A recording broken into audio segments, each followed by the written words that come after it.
कोपरी गावातील अंजनीपुत्र हनुमान मंदिरात हनुमान जयंती मोठ्या उत्साहाने साजरी। कोपरी गावातील अंजनीपुत्र हनुमान मंदिरात हनुमान जयंतीनिमित्त विविध धार्मिक कार्यक्रमाबरोबरच आरोग्य शिबिराचं आयोजन करण्यात आलं होतं। यावेळी हाडांच्या सर्व दुखण्यांवरती विविध थेरपींद्वारे रुग्णांवरती उपचार करण्यात आले।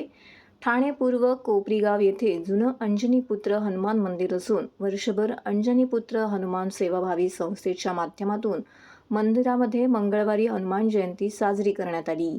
विविध धार्मिक कार्यक्रम यावेळी राबवण्यात आले। पहाटे अभिषेक, त्याचबरोबर हनुमान जन्मोत्सव सोहळा तसेच भजन कीर्तन, सायंकाळी भव्य मिरवणूक आणि महाभंडारा यांसारखे विविध धार्मिक कार्यक्रम दिवसभर येथे राबवण्यात आले। सोबतच सकाळी येथे एक मोफत आरोग्य तपासणी शिबिर संपन्न झाले।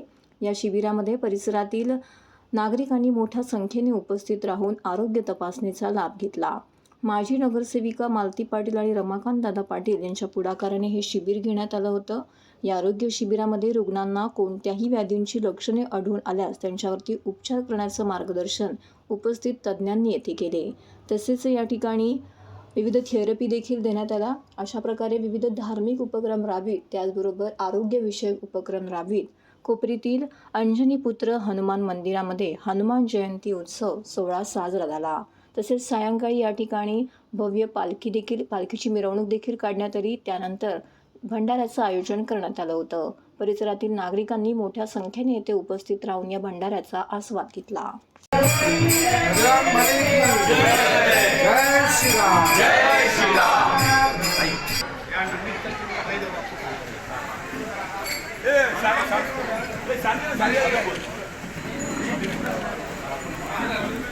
दादा थोड़ा ऐसे हो जाओ नरेंद्र भाई।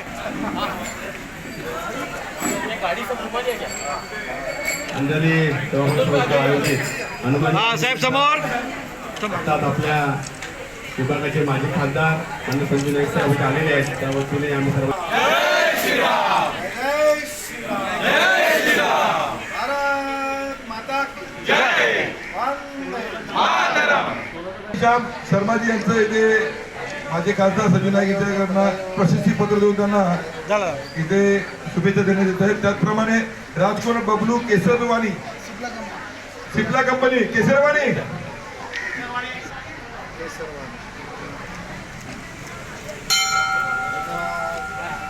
पाटील साहेब समोर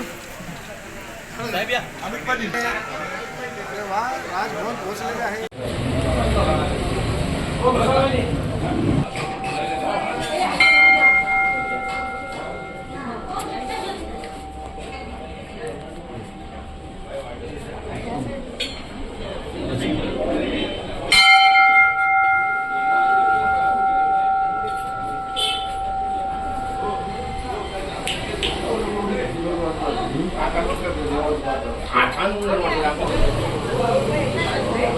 सर्वांना हनुमान जयंती हार्दिक शुभेच्छा।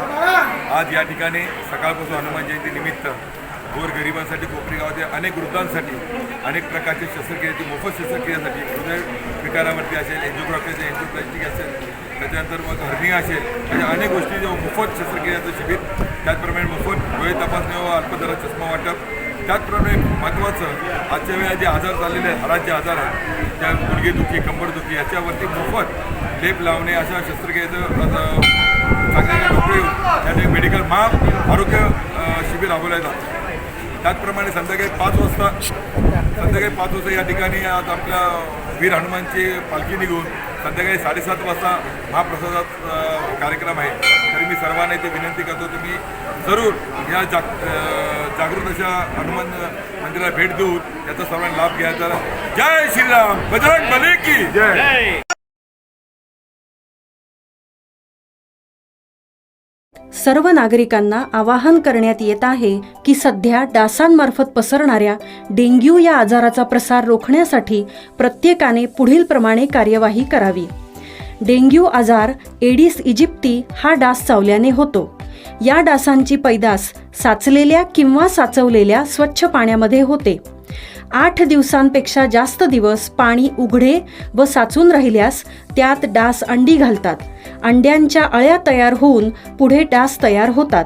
यासाठी आपल्या घरातील पाणीसाठे उदाहरणार्थ बॅरल्स, पिंपे, टाक्या, हौद, रांजणे इत्यादी दर आठवड्याला रिकामे करून घासून पुसून कोरडे करून पुन्हा भरावे. एक दिवस कोरडा दिवस म्हणून पाळावा. पाणी साठ्यांना घट्ट झाकणे बसवावीत किंवा जुनी साडी, चादर, धोतर यांनी बांधून झाकून ठेवावीत, म्हणजे डास त्यात जाऊन अंडी घालणार नाहीत. घराच्या गच्चीवर, आजूबाजूला, अंगणात कोठेही पाणी साचू देऊ नये. भंगार सामान उघड्यावर टाकू नये. उदाहरणार्थ टायर्स, प्लास्टिक सामान, कुंड्या, टाकाऊ वस्तू इत्यादी. अशा सामानात पावसाचे पाणी साठून त्यात डेंग्यूच्या डासांची पैदास होते. घरातील कूलर्स, फ्रीजच्या पाठीमागील ट्रे हे देखील वेळोवेळी कोरडे करावेत. लक्षात ठेवा, नुसत्या फवारणीने डास घनता कमी होत नाही, तर त्यासाठी डास पैदास ठिकाणे नष्ट करणे ही आपल्या सर्वांची जबाबदारी आहे. कोणताही ताप अंगावर न काढता जवळच्या शासकीय रुग्णालयात मोफत औषधोपचार घ्या. अशा प्रकारे नागरिकांनी सहकार्य केल्यास डेंग्यूचा प्रसार रोखणे सहज शक्य आहे.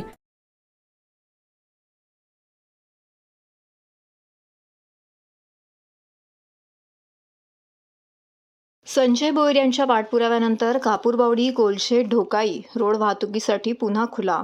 वाहतुकीला शिस्त लावण्याच्या नावाखाली गेल्या अनेक वर्षापासून कापूरबावडी पुलाखालून कोलशेत ढोकाईकडे जाणारा उजवीकडील मार्ग प्रशासनाने भिंत घालून बंद केला आहे. स्थानिक नागरिकांच्या तक्रारींची दखल घेऊन माजी स्थायी समिती सभापती संजय भोईर यांनी मुख्यमंत्री एकनाथ शिंदे, पालिका आयुक्त आणि वाहतूक विभागाच्या उपायुक्तांकडे पाठपुरावा केल्यानंतर आज अखेर ही भिंत जेसीबीच्या साहाय्याने हटवून हा मार्ग वाहतुकीसाठी खुला केला. हा मार्ग पूर्ववत झाल्याने स्थानिक नागरिकांनी संजय भोईर यांचे आभार मानले. ठाणे शहरातील वाहतूक कोंडी सोडवण्यासाठी तसेच वाहतुकीला शिस्त लागण्यासाठी मागील वर्षी ठाणे शहरातील अनेक रस्त्यांवरती बदल केले होते. कापूरबावडी पुलाखालून कोलशेत ढोकाईकडे जाणारा उजवीकडील मार्गही वाहतूक विभाग आणि ठाणे महानगरपालिका प्रशासनाने बंद केला होता. हा मार्ग बंद झाल्याने कोलशेत ढोकाई, मनोरमा नगर, मानपाडा, आझाद नगर, ब्रह्मांड, लोढा आमरा येथील सुमारे 2.25 लाख रहिवाशांची यामुळे फरफट होत होती. हा मार्ग बंद झाल्याने हायलँड अथवा बाळकुम येथील राममारुती रोडने रहिवाशांना प्रवास करावा लागत होता. परिणामी या रस्त्यांवर देखील प्रचंड वाहतूक कोंडी होत होती. कापूरबावडी पुलाखालून कोलशेत ढोकाईकडे जाणारा हा मार्ग जरी बंद केला असला तरी कापूरबावडीच्या विरुद्ध दिशेने या मार्गावर अनेक जण वाहतूक प्रवास करत असल्याने कापूरबावडी येथे वाहतूक कोंडी पूर्वीप्रमाणेच होत होती. तसेच वयोवृद्ध नागरिक, महिला आणि शालेय मुलांना यामुळे नाहक त्रास सहन करावा लागत होता.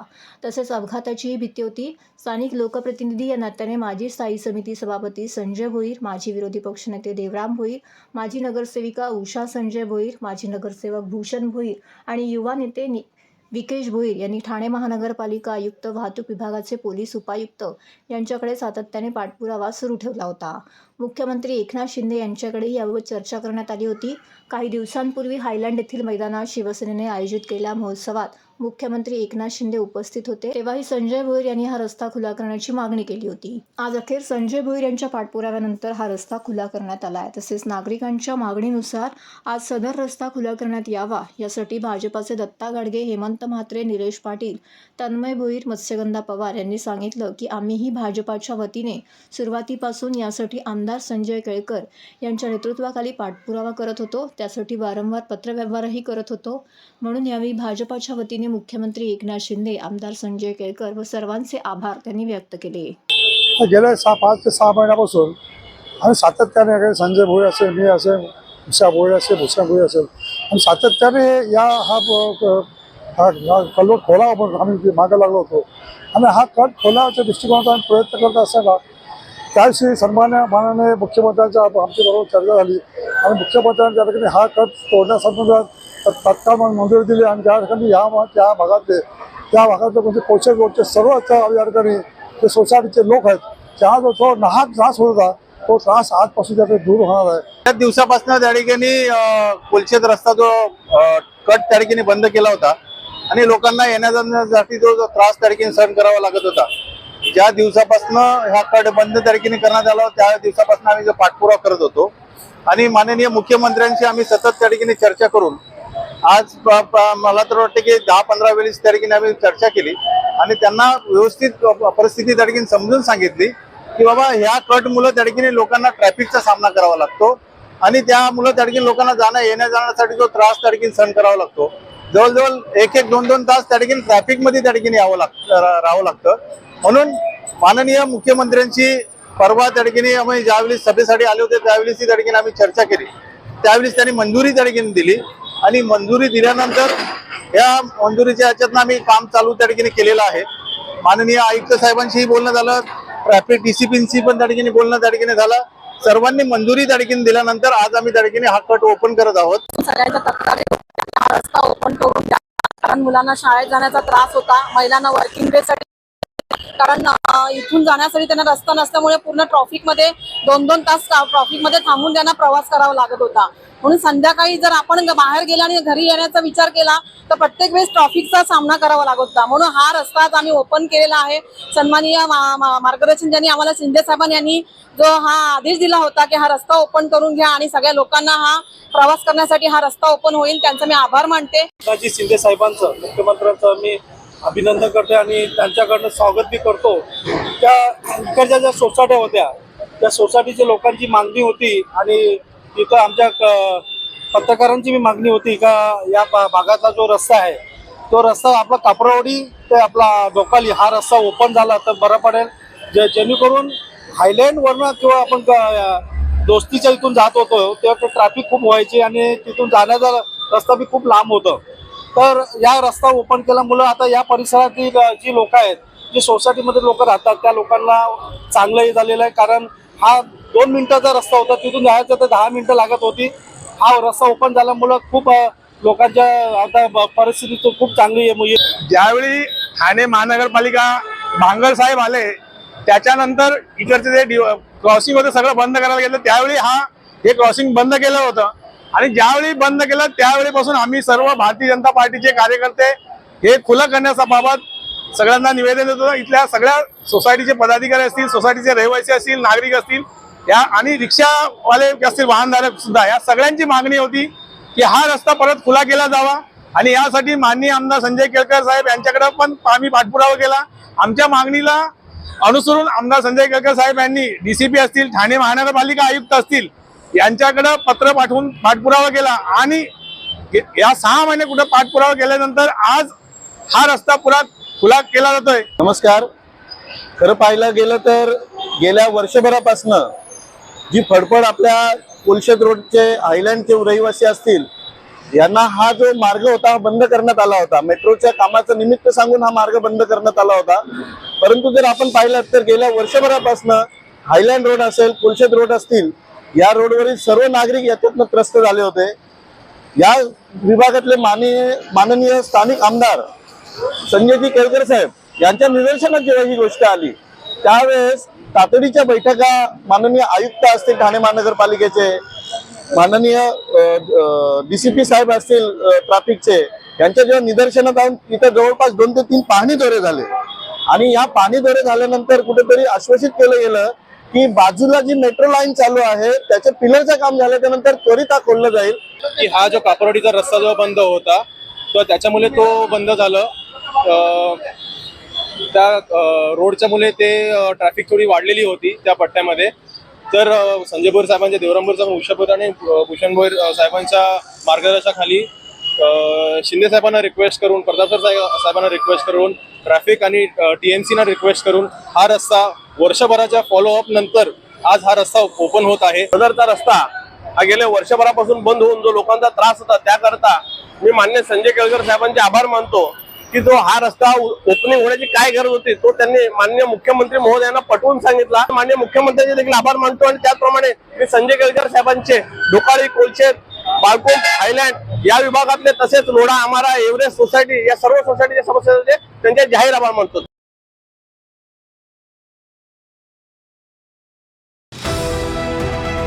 TJSB सौर शक्ती कर्ज, गो ग्रीन, करा वीज बिलावर बचत. आकर्षक व्याजदर, 84 महिने परतफेड कालावधी, 80% लोन, व्यावसायिक आणि उद्योजकांकरता सुद्धा. अधिक माहितीसाठी तुमच्या जवळच्या शाखेला भेट द्या किंवा संपर्क साधा. 1800-223-466 आणि 1800 2663466.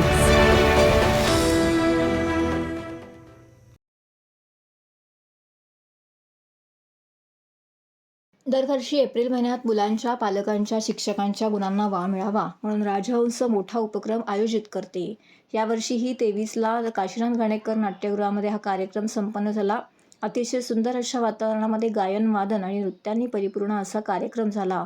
छोट्या मुलांनी सादर केलेले रामायण, कीबोर्डवर अनेक मुलांनी सुंदर गाणी वाजवली आणि 16 विशेष मुलांच्या मातांनी मराठी गाण्यावरती सादर केलेले अप्रतिम नृत्य हे या कार्यक्रमाचे विशेष आकर्षण होते.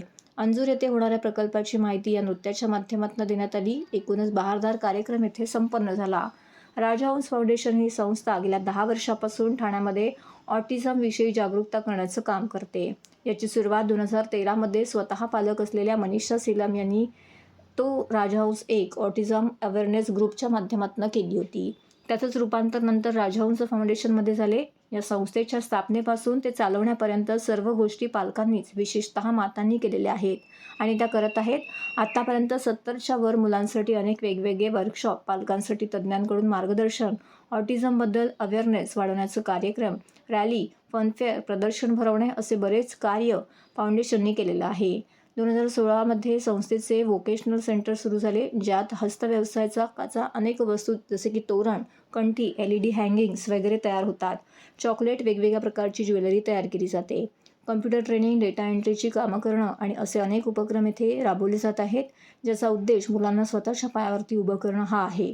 याबरोबरीने संगीत, नृत्य यांचे शिक्षणही दिलं जातं. आता या मुलांना कायमस्वरूपी सांभाळ करू शकेल, त्यांच्या कलागुणांना प्रोत्साहन देऊ शकेल अशा रेसिडेन्शियल सेंटर उभारण्याचा मोठा प्रोजेक्ट या सर्वांनी हाती घेतला आहे. आपल्यानंतर या मुलांचे काय असा प्रश्न या पालकांना सतत भेडसावत असतो. म्हणूनच राजहंसच्या काही पालकांनी मिळून या मुलांसाठी घरकुल बांधण्याचा निश्चय केला आणि अंजूर भिवंडी इथे 9 गुंठ्याची जागा घेतली, ज्याचं रजिस्ट्रेशन नुकतंच झालंय आणि लवकरच त्यावरती काम सुरू होईल.